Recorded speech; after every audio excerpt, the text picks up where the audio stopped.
What is merit? And also, starting to go in that direction, I'm curious how it relates to karma and karmic tendency. Yeah. So coming back to merit, when we engage in any virtuous activity, and a virtuous activity is one that is truly conducive to my own and others' well-being, and non-virtuous activities are ones that are really unconducive to my own well-being, even though they may give me some temporary pleasure. In that regard, whenever I or anybody else engages in a wholesome or virtuous activity of body, speech, or mind, this is placing imprints upon my mind stream. Imprints as memory, but imprints also as proclivities. We are creatures of habit. Buddhism says it, psychology says it, sociology says it. It's true. And so these imprints that I place upon my mind stream of habitual tendencies that are of a virtuous nature, these are indications of merit. Now, in the Buddhist, so this is a psychological truth.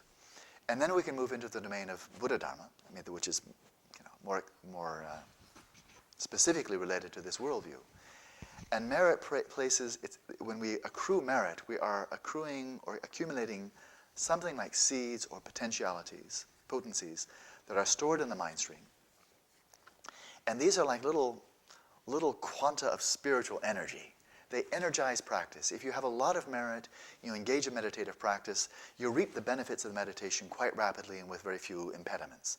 If you strive really diligently, but you have very little merit, then you may have an awful lot of problems and obstacles and illnesses and all kinds of stuff coming up. And you may be just as bright and just as dedicated. Another person, this person has merit, gets quick success, the other one has a hard time. And merit can manifest in the spiritual domain, but it can also manifest in business. Some people have very little intelligence economically. They invest and they hit it big. You say, well, okay, you got some merit ripening. Good. What do you do with it? And so merit then are just these karmic potencies that are stored in the mind stream that in some cases may actually manifest in the same lifetime. In many other cases, they lie dormant until some future lifetime.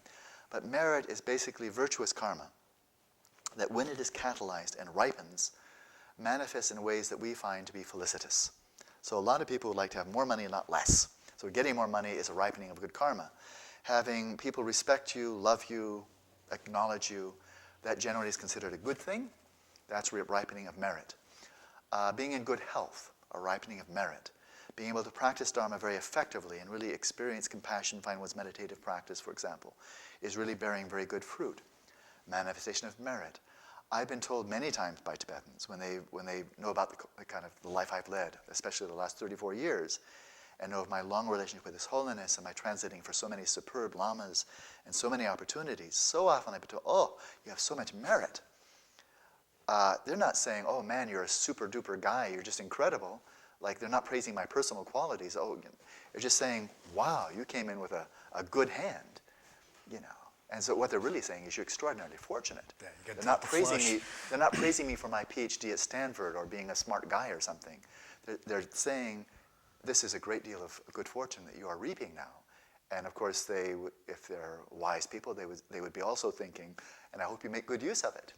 You met such sublime teachers. I hope you are taking full advantage of these wonderful opportunities, so that in so doing I may store further merit, deepen my relationship with these wonderful teachers, so I can encounter them again in a future lifetime, at which point people will say, and my name will be George, George, wow, you have a lot of merit.